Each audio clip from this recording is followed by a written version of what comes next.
Good morning, everyone. I am going to take or step aside, I guess you would say, from the liturgical calendar for this morning's Encounter Faith. So this Encounter Faith message is for all ages of children and parents of children. And I guess the theme is loving our neighbor as ourselves. But the bottom line is something happened on Thursday, which created a lot of confusion and surprise among all of us adults. And then on Friday, Governor Cooper of North Carolina surprised and confused us even more. I'm talking about the mask mandates. So the CDC now recommends if you are vaccinated, you do not have to wear a mask most of the time.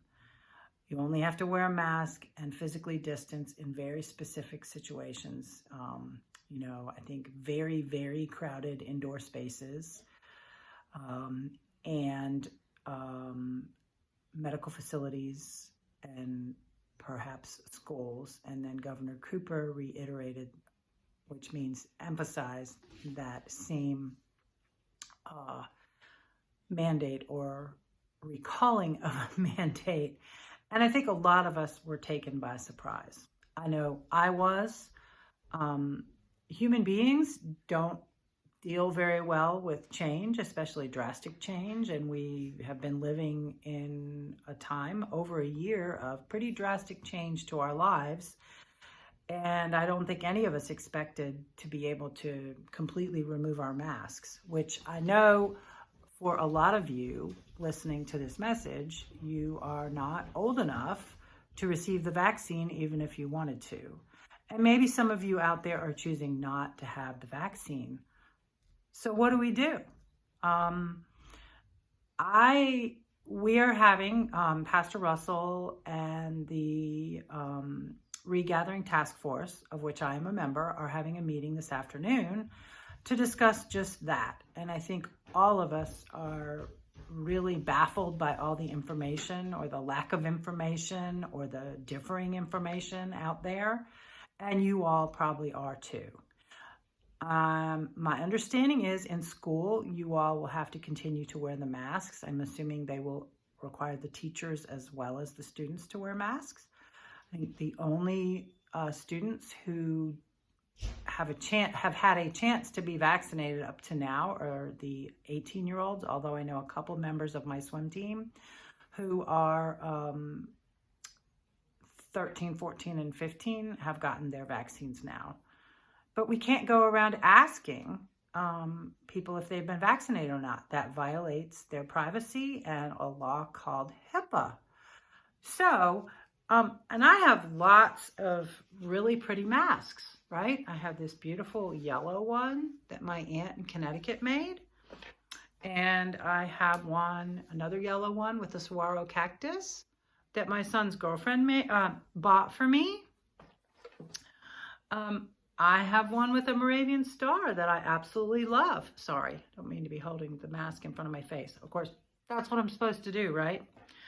And then I have one for the swim team, a swim tide mask. So I was really excited when I heard that I don't have to wear a mask. It's really hot on I'm a swim coach. It's really hot on the pool deck, and it'll make it a whole lot easier for me to coach if I don't have to wear a mask. And the kids can read my lips even if they can't hear my words. But then I thought about it. Even though I'm vaccinated, I can still contract the coronavirus. And there are strains out there for which my vaccine may not prevent. And yesterday I was at a swim meet and I was around a lot of young swimmers. The swim meet was for 12 and under, and none of you 12 and under can receive the vaccine if I'm correct in my information. I might not be. I can't remember if 12-year-olds can or not. But at any rate, the majority of the children at that swim meet cannot be vaccinated. So I and a couple other coaches, even though we have been vaccinated, chose to wear our masks in solidarity and in loving our neighbor, all of the swimmers, as ourselves. And also it made it a whole lot easier when I saw some of the swimmers, because the swimmers are supposed to be wearing their masks when they weren't swimming. So some of them were wearing their masks like this, right? Let me try and put my mask on. Okay. You know, you've all seen it, right? Some people wear their masks like this. Some people wear them like this, right? So I was just able, rather than, sometimes I didn't have to say anything. I could just go, and up their mask would go. So all of this to say is, if you are confused and concerned as parents or children, we are too. And please know that all of us at Epiphany, staff members and on the Regathering Task Force, we care about you and we want to give you good advice. So Pastor Russell has gathered together some thoughts and some documents, and I'm sure all of us on the task force have some ideas. I think personally it is better to proceed cautiously and slowly, and drastic change is always scary. So I have decided that I am not going to wear a mask when I am outside unless I'm really up close with a lot of other people.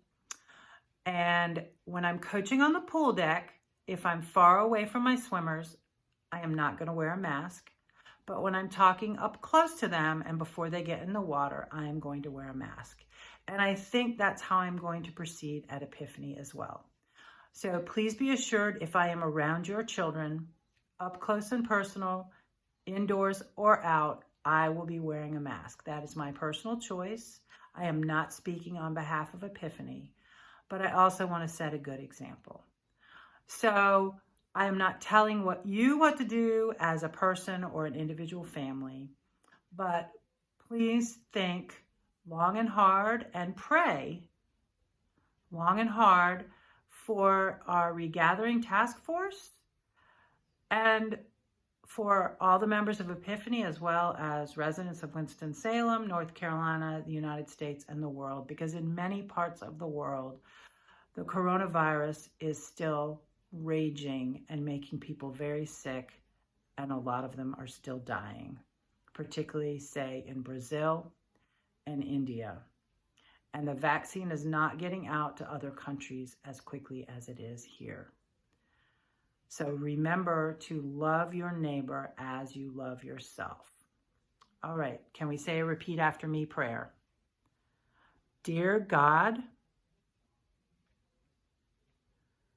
watch over me, my family, and all my neighbors, near and far and around the world. Please help me to understand, to keep an open mind, and not be afraid with all these rapid changes. God, help me to be cautious and careful and respectful, and help me to love my neighbor as myself